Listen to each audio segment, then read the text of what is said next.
What's good, y'all? It's Bless. Hey guys, I'm Leah. And welcome to Chats with the Jack. Alright, y'all. So this video is going to be the answer to the question we get a lot. Very often. A lot. So that question is, what was Leah's reaction when I told her I identified as transgender? So speaking about this, we'll be speaking on how our relationship was before he came out and how it was after he came out as trans. Right, and a little bit in between as well. It's a lot. It's gonna get a little personal, so prepare yourselves. Prepárate. So With facts. what she said. I knew I was trans before I was even able to say I was transgender. I knew I was trans before I even knew transgender, was an actual thing. I've known it since, teenage years, and then when in my mid-20s, it got really heavy on me, and because it was heavy on me, it really poured out negatively into Leah and I. Our relationship. Yeah. So it wasn't always peachy, No, we weren't always we weren't always the perfect couple. We're still not the perfect couple. I feel like there is no such thing as a perfect couple. Right. And we're just gonna be talking about, what that was like for us personally. And please understand that in this video, this may not be the same situation that someone else is going through or someone else has been through. We're just talking personally about what our experiences and what we've been through. How was it before I came out as trans? Or before I was struggling with the fact that I was trans, actually? Like, at the very beginning of our relationship, we were very loving. And I mean, like, in every way, loving. And I felt like things between us were, like, amazing. Like, we was talking about marriage at the very beginning of our relationship. Yeah, a fun fact. Really just, like, in love with one another. In love, infatuated. Yeah, we are. I just want to throw that out there. For those of you that don't know, I met Leah, and within that month and a half that I met Leah or less, Leah transferred schools and basically became my roommate. Mm-hmm. Just to throw that out there. But continue. Right. So, yeah, our relationship in the beginning was amazing. I felt like it was really good between us. Yeah, I definitely have to agree. And, Leah didn't know this about me, but I guess I didn't really know 100% neither, but, I was struggling with coming to terms with my identity and, how I wanted to walk this earth, you know what I mean? And what it was, what did it mean to me to be, authentic? To be your true self. To be my true self, so to speak. And we're coming to terms with that and being scared to tell her, like, hey, I'm trans, and constantly just brushing that conversation under the rug. And I can see why, because when we met one another, we were both lesbians who were both attracted to females. Yeah. So I could see why he would continuously sweep it under the rug, because you wouldn't know what my reaction would be. I was scared as fuck as your reaction. Right. I was scared. Like, that's no other way to put it. Like, I was scared. I'm thinking, like, if I tell you I'm trans, she's just gonna leave. You know what I mean? Like, there's no conversation. There's no reconsideration. It's just like, yo, I ain't signed up for this. I'm out. So I just kept hiding it. And it really put me in a place of depression. Right. At that point, it was like no more hiding it. Because no matter what you do, it'd come out in little ways throughout the day. Like, certain things he didn't like from like me touching him. He didn't like me grabbing his butt or his breast. He didn't like me like filling up on him the way I would fill oh my god, I can't talk. Is it right? The way I used to fill up on him when we first met. It was really different. And at that point I started thinking, like, is it me? Was it you? Like, is he not feeling me no more? Why he don't want me touching him like this? Like, it was never an issue before, but now it is. And I'm not gonna lie, like, it never crossed my mind to think that, what if he's like trans? Right. I don't think it would have crossed anybody's mind. No, it didn't cross my mind at all because, like I said, we were very happy in the beginning. So, like, I would have never thought that it could have been that. I don't know. Right. So, yeah, like, it took a toll on our relationship. Word vomit all the time. Well, I be stumbling. She be stumbling. Stumbling on my words all the time. And if you guys are gonna watch our videos, you need to know. She be stumbling. I be stumbling on my words. So, you know, every day she's stumbling. Shut the fudge up. But yeah, so it went from being this very positive, happy, loving, colorful relationship to a dash of salt and a dash of pepper.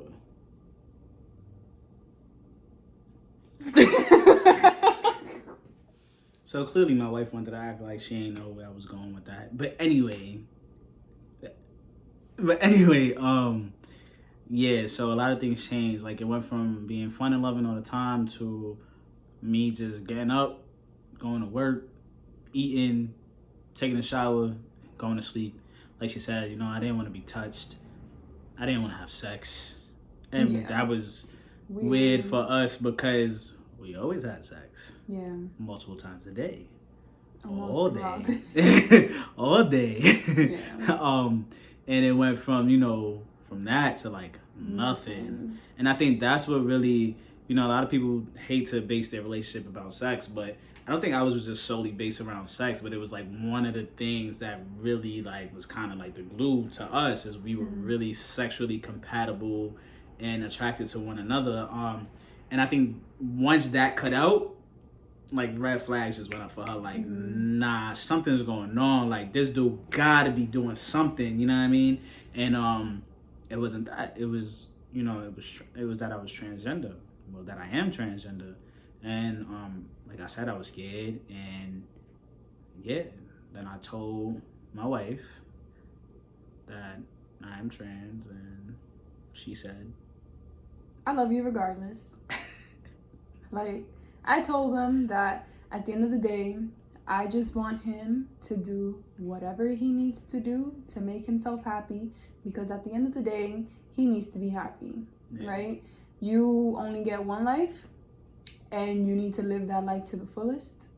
And I want you to do what you need to be happy. And that I was going to love him regardless. So all that time I spent being scared as shit, that's what I got. I'm happy. I'm happy. Extremely happy. You know what I mean? That I'm building my life and my future with someone as open, loving, like unconditionally loving.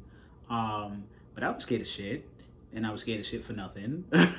Because my wife was just like, I mean, you wasn't scared for nothing. Well, at the end it seemed like, you know, like, boy, I was fretting this whole time, and it was like you were just open. You were like, okay, like let's do this. You know what I mean? Like, and I can say that. Sorry to cut you off, but I'm definitely the type of person that, like, if you're my partner, a family member, a friend, someone I don't even know, like, and you need some type of encouragement or support, like, I'll let you know, like, she gonna give it to you.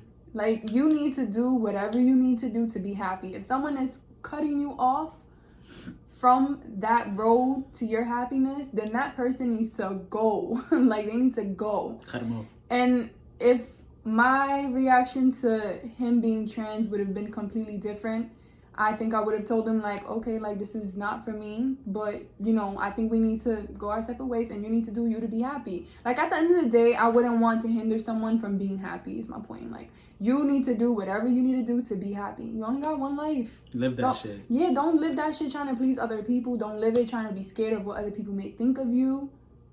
People are always going to have something to say, whether if it's positive or whether if it's negative. Right. Whether you live by the rules society has laid out for you or not, they always gonna have something to say. Always. So, yeah, that's what happened. And that was her response to me being trans. And I definitely, you know, put it out there that every day is something that we're learning about, you know, my journey. But when I say my journey, please understand that I include my wife as well, because I am not alone on this journey at all. And you know, she definitely has helped me. She definitely has encouraged me to be the man who I am today. She never belittles me. She's always lifting me up, you know, and it feels fake guns. Fake guns. Very fake. Sorry. And it feels great. So, you know, she was positive, and she continued to love me, and she continues to love me. And we want to let you know, like we said, this is us. This is our personal, you know, story, our personal, you know, roller coaster that we're going through living this life together. And we, just because it's positive for us, we don't want to hinder anyone from coming out and telling the person that they love that they are trans or non-binary or bisexual or pansexual, like my wife. You know what I mean? Because at the end of the day, you're just hurting you, and you can't worry too much about how you're gonna hurt someone else. Right, because at that point, if it's hurting you that much, eventually It will hurt that person. You're gonna start hurting everybody around you, like how our relationship was. He was hurting on the inside, didn't say anything about it, was not speaking to anybody. Then eventually, that hurt started pouring out into our relationship, and it like got to the point where eventually he had to say something. Yeah. Because if not, it would have just been the end. There would have been no relationship at all. And that's what I really didn't get to see. While, you know, looking at the picture from the inside, you know, I had to step out and be like, all right, like, I knew I was moving a certain way, but now she's moving that way too. Like, what's going on? I had to really sit back and reflect, like, my man's is you. Like, the reason she's acting like this is because you're moving like this. And the reason why I was moving like that was because I was trying to truly and, you know, utterly suppress who I was as an individual. And I think over some time, you know, we've come to realize, like, you have to be individuals in your relationship. That is the only way it's going to work. Whether you agree 100% or not, there's communication and individuality, and love, unconditional love at that. And honesty. Right. And that's really gonna help, you know, push your relationship forward. So that was Leah's reaction, and I'm grateful as hell. You better be. So that's it. That's a wrap for Chats with the Jacks. Stay safe and bless up.